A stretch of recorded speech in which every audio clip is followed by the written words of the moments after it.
யோசேப் எகிப்தில அடையாளத்தை மறந்தான அந்த எதிரும் புதிருமான குடும்ப சூழ்நிலையின் மத்தியிலும் எகிப்தின் கவர்ச்சிகளின் மத்தியிலும் எகிப்துக்கு போனா 17 வயசுல அங்க ஒருத்தி வந்து தொந்தரவு பண்ணிட்டே கிடக்குறான். Daily day after day. Yes, அது 89 படிக்கணும்ல. தினம் வந்து அவனை சோதித்தான். இருக்கிற நிறைய விஷயங்கள், many things or many actors actresses are very attractive to us. இந்த உலகத்துல இந்த சத்தியத்தை விட நமக்கு எது ரொம்ப அட்ராக்டிவா இருக்குங்க? அவன் போட்டுக்க ட்ரெஸ், அவன் போட்டுக்க நகை, அவன் டான்ஸ், இதான் நமக்கு அட்ராக்டிவா இருக்கு.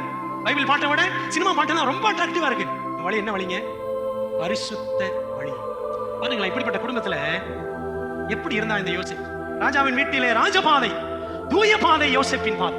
நம் பாதை பாவ பாதையா? அம்மா சரியில்லை அதனால நானும் சரியில்லை, அப்பா சரியில்லை அதனால நானும் சரியில்லை, நண்பன் சரியில்லை என்று யார் மீதாவது யோசேப்பு பழி போட்டாரா? பிரியமான தேவ பிள்ளைகளே, நம் பரிசுத்தத்தை நாம் காத்து நடக்க வேண்டியது நமது தலையாய கடமை. நீங்களும் நானும் பரிசுத்தமாய் வாழ வேண்டியது.